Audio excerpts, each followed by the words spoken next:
Hiya. Hello everybody. How are you? How you doing?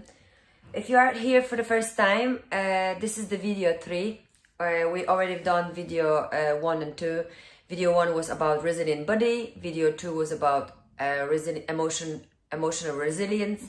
And the third video is about the mind and resilient mind. Just to have a quick summary of the previous ones. Yes, you can watch this one separately. You don't have to follow by steps. That doesn't really... They are connected, but it's okay to watch them in a different order.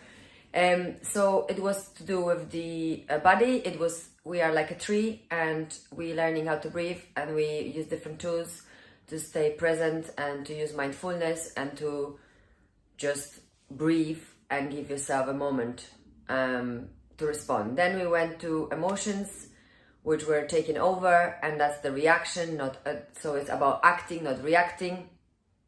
What else was there? It was also about recognizing, acknowledging, accepting, and letting go of your emotions. Yeah. So, and then we're going into the third component, which is the mind, which is quite an important part. So what we're going to focus on today is our mind and how we can understand our mindset, how our mind works. Yeah. So basically we're going to build the mind resilience. So you know how we moved from the body, then we moved into emotional, but also what is happening here is very important, and our self-talk and everything. So basically in this video we're going to give you a little tool, which is basically connecting with your shell, and we're going to explain that a little bit more in detail in a moment. Second thing is going to be taking responsibility for how you speak, the tone of your voice, and also what you think as well.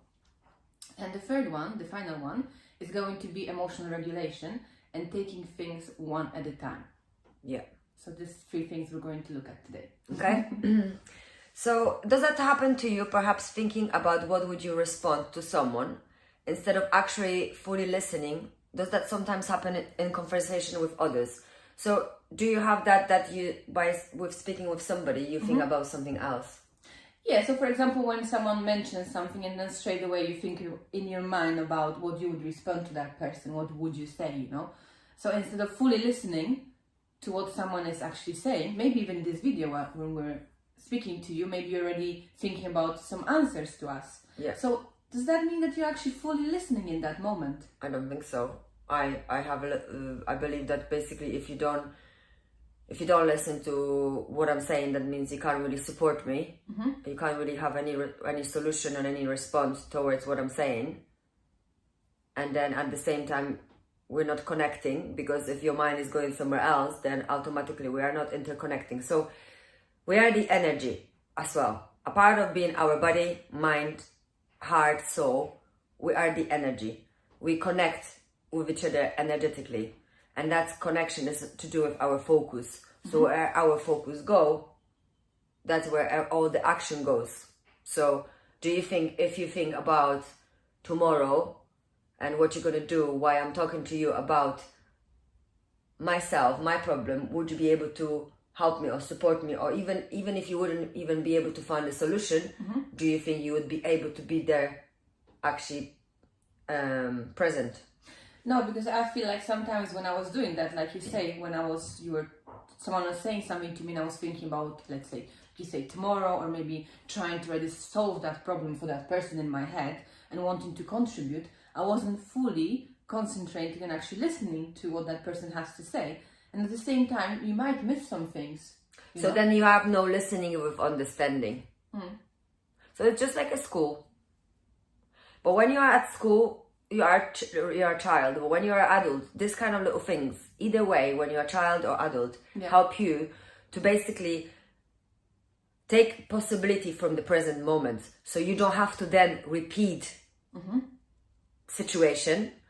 If it's to do with studying, training, or anything like that, you then, by exercising after, you have better memory. So your conscious connects to your subconscious mind better, what means that your memory in the back of your head is there because you study with understanding and is listening with understanding. Because you can say you listen, but you don't actually do. Yeah, that's very true. And I think, like, what would you, So this is something what it's quite, so you see, this is our logo. This is very crazy logo because I love it so much, because we have discovered this logo with my friend Nathaniel. He's an amazing artist. We were drawing it together.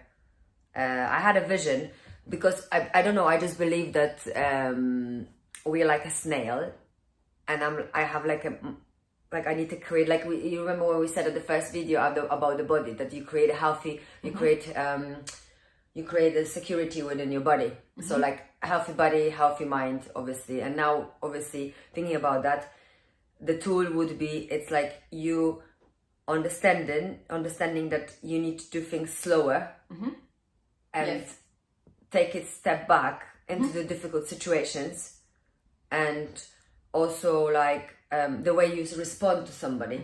So like, for example, if I'm angry, and if I'm nervous about something, or if I'm stressed about something, and if I come to Magda and I say, so if she's gonna do like, and do the same, so we both gonna crash and clash. So in that moment, the energy is going to like mirror each other, and that's where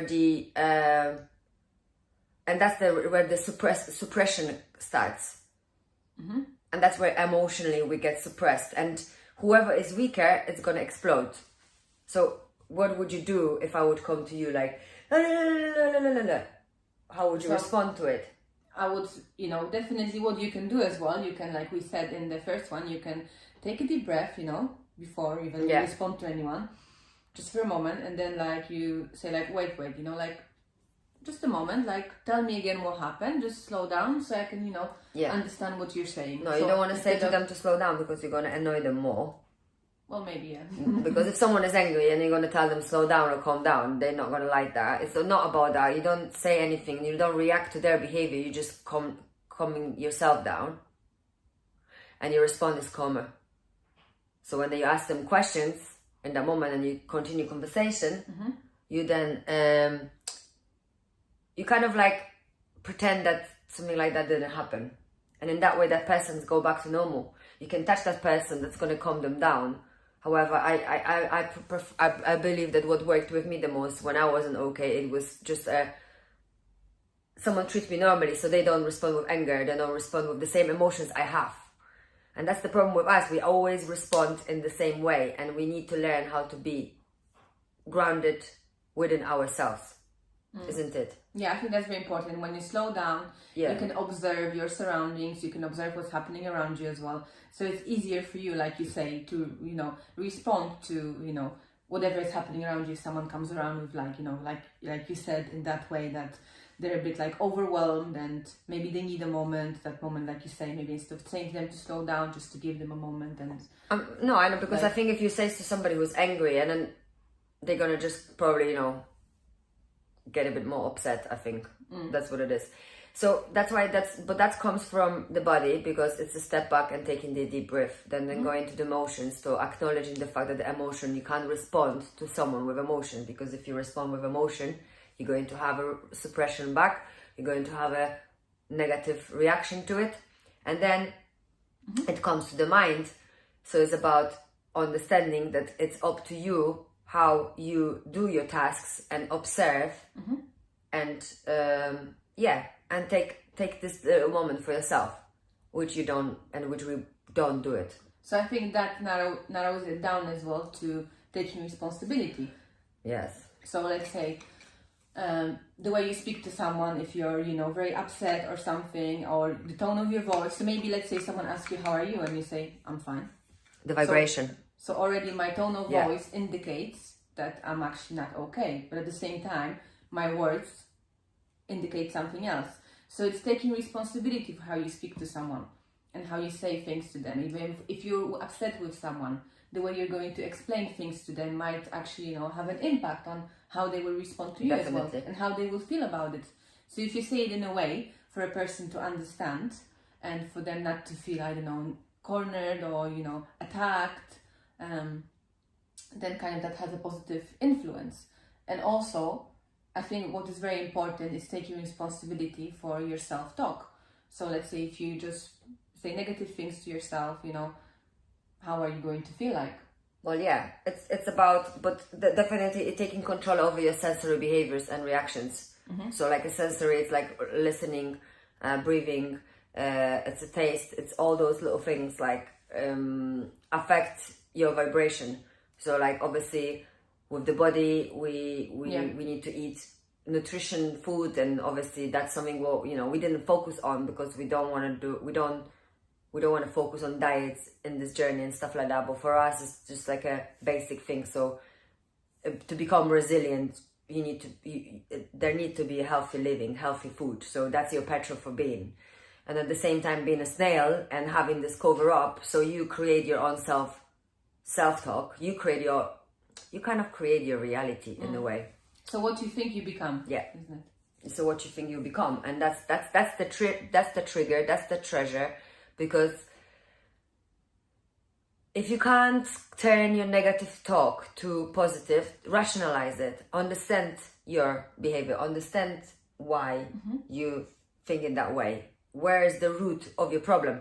Because every negative thought, negative thinking comes from suppressed emotions. It's always like that. I mean, I've been working with people for a long time, and with myself, I myself come from severe depression, so I didn't know how to understand my emotions, and I needed to understand my emotions in order to understand myself. But some other people need to understand their mind first and then go into their emotions, because they don't know like how to look into emotions, and maybe you're afraid to verbalize your emotions, and that's why your sensory behaviors, like vibration of your voice, gonna say if you're okay or not. And be mindful of your energy and what you're responding to people. It's create your electromagnetic field around you more positive, so you encourage more positive vibrations. So, and what you think is what you are, so what you think is what you attract, no? Yeah, that's true as well. I think definitely that's, and how you say, I think when you're going to start to have that talk in your mind, when you're going maybe to like shift it a little bit, then it's going to improve your problem solving skills, because instead of concentrating on the negative, you're actually going to try to think about solutions. Yeah, and that's a good distraction from the problem as well, if you think about it from this perspective, really.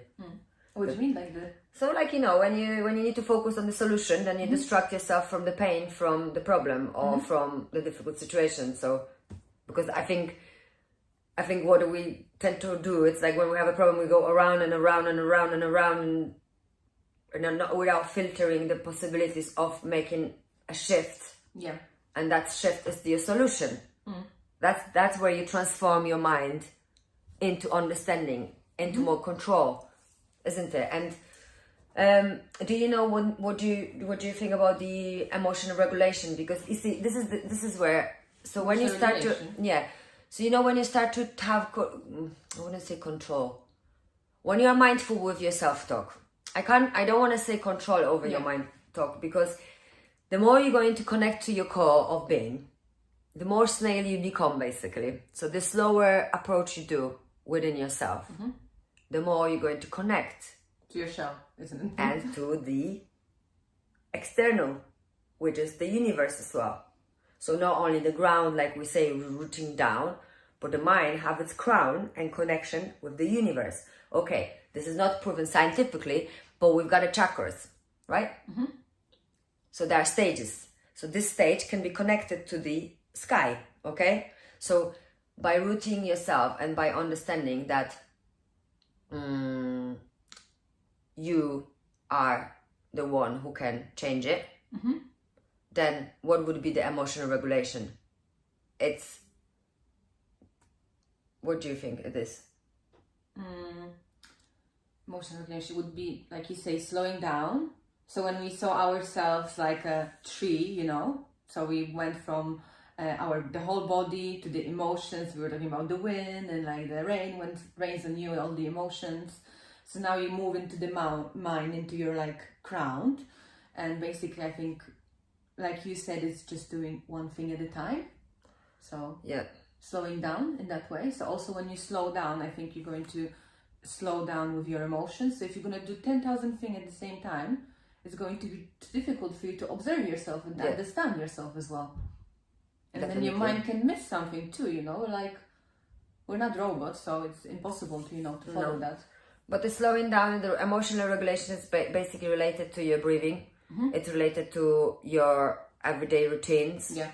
It's related to your routines, your habits, and how you live your life in everyday life, because it's all connected to the reason. Yes, we divided that into the 3 videos, but those 3 things cannot like coexist without each other. Yeah, that's true. And it's like, you know, the mind and heart, but like, okay, you can't connect mind to the heart if your body is not in a balance. Your body is your vehicle.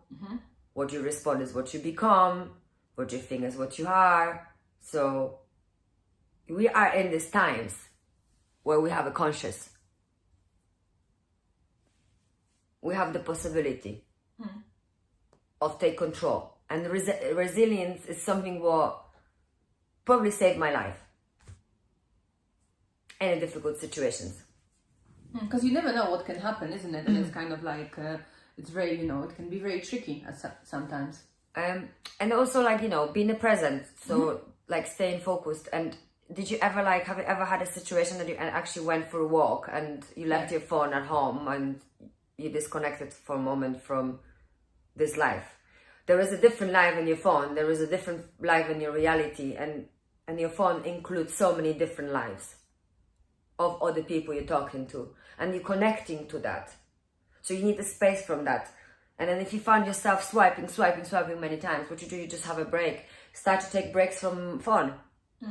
You know? I think like you say, it would be like when I sometimes go for a walk and I don't take my phone, you just can like enjoy your surroundings, you know, like observe, listen, and it gives you like rest for your body, for your like emotions, your mind and everything. So it kind of helps you to build resilience as well. So I think that's a really good way to do that kind of things. And also, I think this is a very important part. Where we are at now, it was a work. Yes, definitely. Everything what you're going through, we've been there. We're all sharing the same experiences, just in the different situations. We're all sharing the same emotions.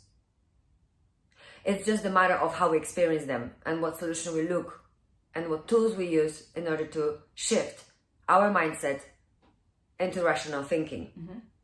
I don't call it positive because it's not about being positive all the time. It's about being understanding that there is a positive and negativity and create a middle world of yourself. Yeah, because I think if something really bad happens around you, because, you know, things can happen in like unexpected situations. You can't just be positive in the face of things like that. But when you're rational, actually, that helps you and helps you build the resilience. Of course, you say so. But to give you an example, if you have a people who went through a big illnesses, how is their minds very resilient?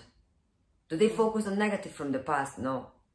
Because the only way for them to come out where they were, it's their mindset.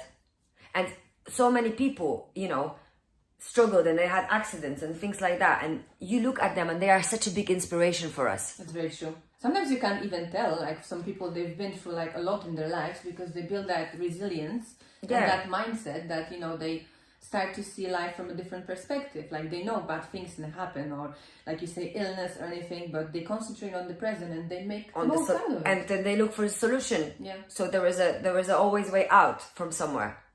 When you need to go in somewhere, you need to go out of somewhere. So you need to go in to go out, isn't it? So when you go in, instead of like being a lost puppy, take a deep breath. Every time when your mind goes around, take a deep breath, slow down. No one's going to tell you how fast you need to be. This is not the school and exam.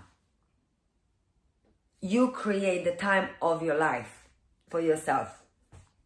And I know there are things which influence that, but there is a reason behind your struggle. There is a reason why there are things put it on your way for you to become resilient.